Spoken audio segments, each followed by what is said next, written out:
वाराणसी और मेरठ के बाद इलाहाबाद नगर निगम में भी वंदे मातरम को लेकर जमकर हंगामा हुआ। दरअसल नगर निगम की मेयर अभिलाषा गुप्ता ने वंदे मातरम के साथ कार्रवाई शुरू करने की बात कही।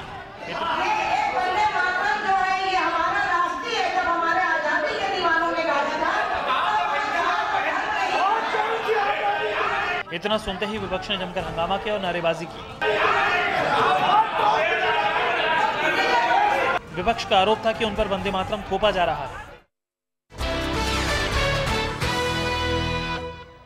जीएसटी के 1 जुलाई से देश भर में लागू होने का रास्ता साफ हो गया है। लोकसभा के बाद राज्यसभा से भी जीएसटी के चारों बिल पास हो गए हैं। बड़ी बात यह रही कि चारों बिल्स बिना संशोधन के पास किए गए हैं। मुझे ये संभावना पूरी दिखती है कि 1 जुलाई से हम इसको लागू कर सकते हैं। कांग्रेस के सांसद संशोधन पेश करने वाले थे, लेकिन जयराम रमेश ने कहा कि मनमोहन सिंह ने उन्हें ऐसा करने से रोक दिया। उन्होंने कहा कि जीएसटी देश के लिए जरूरी है।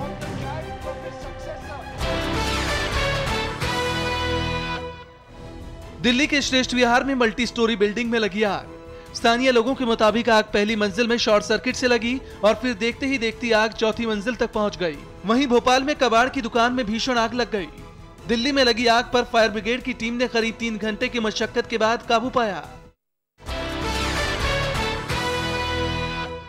मुंबई की फिल्म सिटी में सिक्योरिटी गार्ड मुहैया कराने वाली एक कंपनी के मालिक का कत्ल। 35 साल के वीरा पांडियन का मुंबई के आरे कॉलोनी में उनके ऑफिस के बाहर चाकू मार कर कत्ल कर दिया गया। चश्मदीद लोगों के मुताबिक 3 हमलावर थे जो कत्ल कर फरार हो गए। शुरुआती तफ्तीश में पता चला है कि वीरा ने फिल्म सिटी में सिक्योरिटी गार्ड मुहैया कराने के लिए टेंडर भरा था। लखनऊ के गोमती नगर में बेटे ने किया सौतेली मां का हथौड़े से पीट कर मर्डर। वारदात विराम खंड की है, जहां 40 साल की सुनीता मिश्रा अपनी बेटी के साथ रहती है। गुरुवार को उनके 2 सौतेले बेटे मनोज और विनोद उनके घर पहुंचे। दोनों का मां से झगड़ा हुआ। इसी बीच विनोद ने हथौड़े से सुनीता पर हमला कर दिया। सुनीता की बेटी अंतरा ने मदद के लिए अपने दोस्त विशाल को फोन कर बुलाया। जब तक विशाल आया तब तक विनोद सुनीता का कत्ल कर चुका था। विनोद की विशाल से भी हाथापाई हुई। इसी बीच विशाल ने विनोद के पेट में गोली मार दी। विनोद को अस्पताल में भर्ती कराया गया है, जबकि विशाल को हिरासत में ले लिया गया है। पुलिस के मुताबिक प्रॉपर्टी विवाद में विनोद ने अपनी सौतेली मां का कत्ल किया है।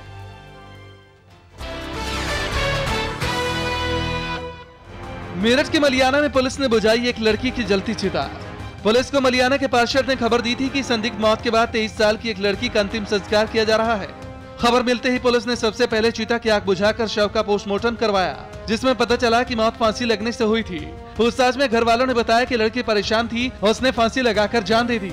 किसी को पता न चले इसलिए घर वालों ने उसकी मौत को नेचुरल डेथ बताकर अंतिम संस्कार कर दिया था। पुलिस अब घर वालों से पूछताछ कर मौत की वजह जानने की कोशिश कर रही है।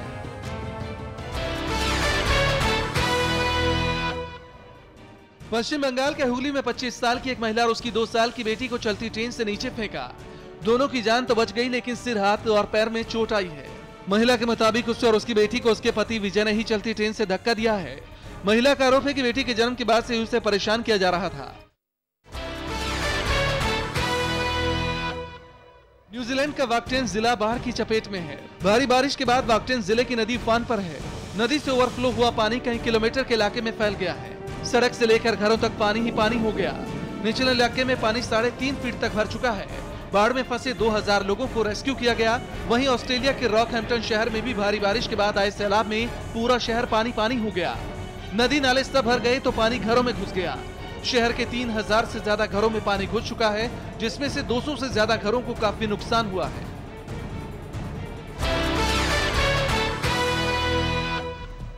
बॉलीवुड स्टार विनोद खन्ना के फैंस के लिए एक अच्छी खबर है। विनोद खन्ना पूरी तरह से स्वस्थ हैं। जल्द ही उन्हें अस्पताल से छुट्टी मिल जाएगी। शरीर में पानी की कमी होने की वजह से उन्हें Reliance foundation and research centre में भर्ती कराया गया था। अब अस्पताल की तरफ से एक बयान आया है कि विनोद खन्ना पूरी तरह से स्वस्थ हैं। किसी तरह की घबराने की कोई जरूरत नहीं है।